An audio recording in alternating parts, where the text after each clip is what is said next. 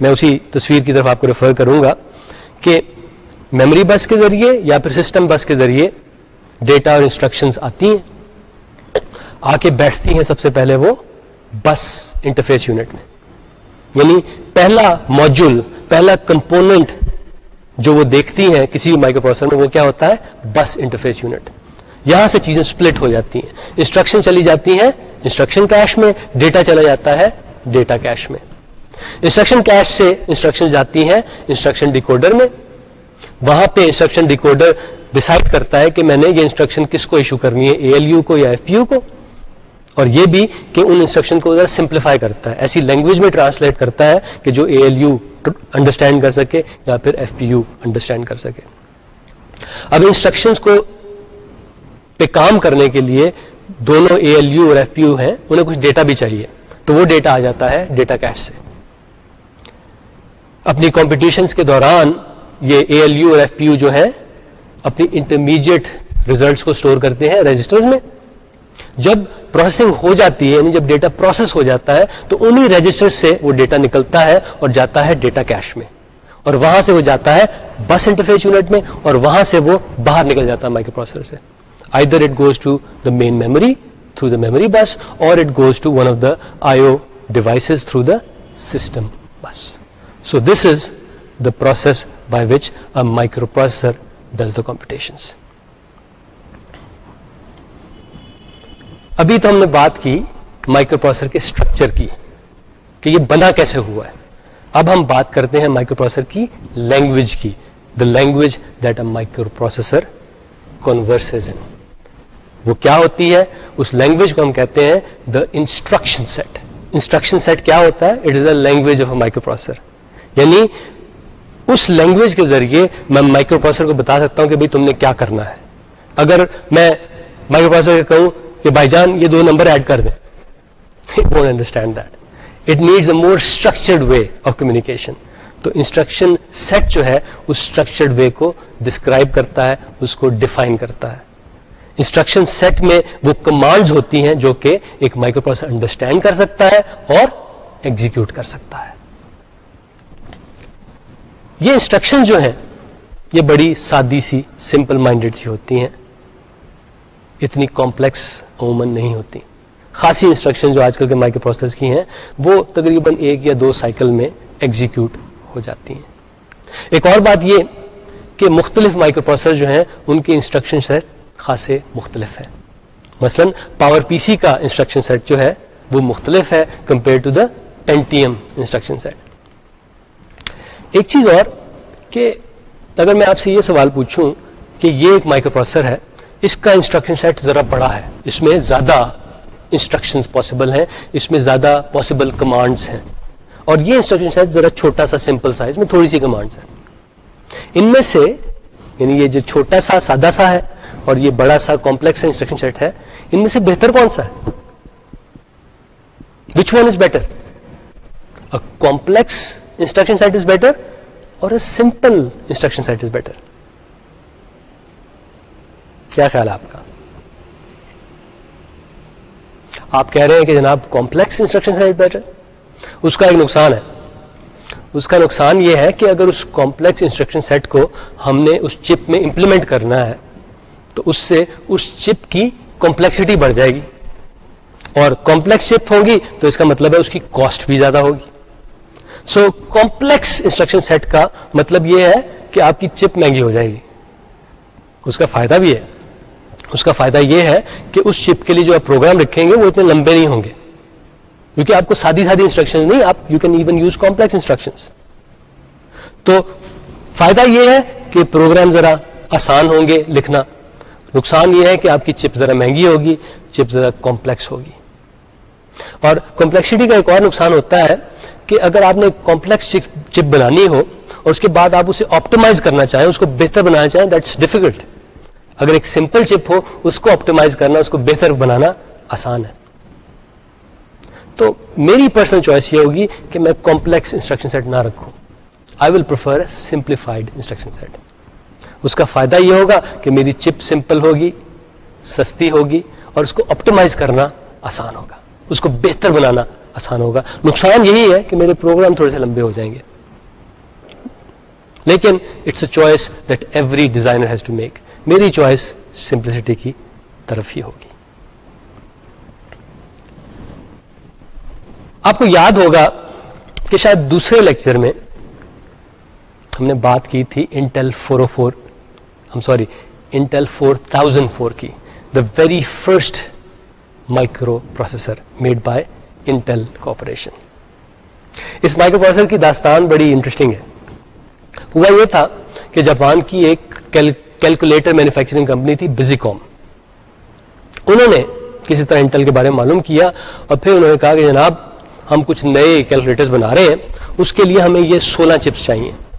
آپ یہ 16 چپس بنا دیں. مثلا ایک چپ ایسی تھی کہ جو کی بورڈ کو کیلکولیٹر سے انٹرفیس کرتی تھی, ایک چپ ایسی تھی جو کہ اس کی جو مین پروسیسنگ تھی اس کو اس کے ڈسپلے سے ملاتی تھی. تو بڑی سادی سی 16 چپس انہوں نے کہا ہمیں ڈیزائن کر دیں. اس زمانے میں انٹل ایک چھوٹی سی کمپنی تھی, وہ صرف میموری وغیرہ بنایا کرتے تھے. They were not really into processing, یا پھر جسے کہتے ہیں نا لاجک سرکٹس میں نہیں تھے. They were more into the memory circuits. Intel چھوٹی سی کمپنی تھی, ان کے پاس لوگ بھی تھوڑے سے تھے. جب ان کو یہ 16 چپس کے بارے میں بتایا گیا ان کے تو ہاتھ پیر پھول گئے کہ یہ ہم کیسے کریں گے, ہمارے پاس تو اتنے لوگ نہیں جو اتنا کام کر سکیں. تو جناب ضرورت ایجاد کی ماں ہے. وہاں پہ ایک بڑے اسمارٹ سے آدمی تھے, ٹیڈ ہاف صاحب. انہوں نے سوچا کیوں نہ ان 16 کی 16 چپس کو ایک ہی چپ کی صورت میں بنا دیا جائے. And that's how the microprocessor was born. The microprocessor was born to fulfil a particular business need. یعنی بزیکوم کو جو چاہیے تھا اس نیڈ کو فلفل کرنے کے لیے مائکرو پروسیسر ڈیزائن کیا گیا تھا. لیکن بعد میں انٹل نے ریئلائز کیا کہ یار اس چپ کے تو بہت فائدے, اور اس کے بعد سے انٹل کی مائکرو پروسیسر کی سٹوری شروع ہو گئی. By the way Busicom never made those calculators. In fact that company closed down after a while. لیکن انٹل نے ایک اسمارٹ چیز یہ کی تھی کہ بزیکوم سے لائسنس لے لیا تھا اس چپ کا, تو اس کی وجہ سے they were able to sell the same chip to other people other than Busicom. Intel 4004 کے بارے میں نے آپ کو بتایا تھا کہ یہ 1971 میں انٹروڈیوس ہوئی تھی. اس میں زیادہ نہیں 2,2500 ٹرانزسٹر تھے. یہ 108 کلو ہرٹز کی فریکوینسی پہ کام کرتا تھا اور تقریباً 60,000 آپریشنز ایک سیکنڈ میں یہ پروسیسر کرتا تھا. اس کی صرف 16 پنیں تھیں. یہ جو مائکرو پروسیسر بنایا گیا تھا it was used using the 10 micron process. یعنی اس میں جو سب سے چھوٹی چیزیں بنی تھیں وہ تقریباً 10 مائکرونز کی تھیں, یعنی ہیومن ہیئر سے تقریباً 1/10 وڈتھ کی تھی.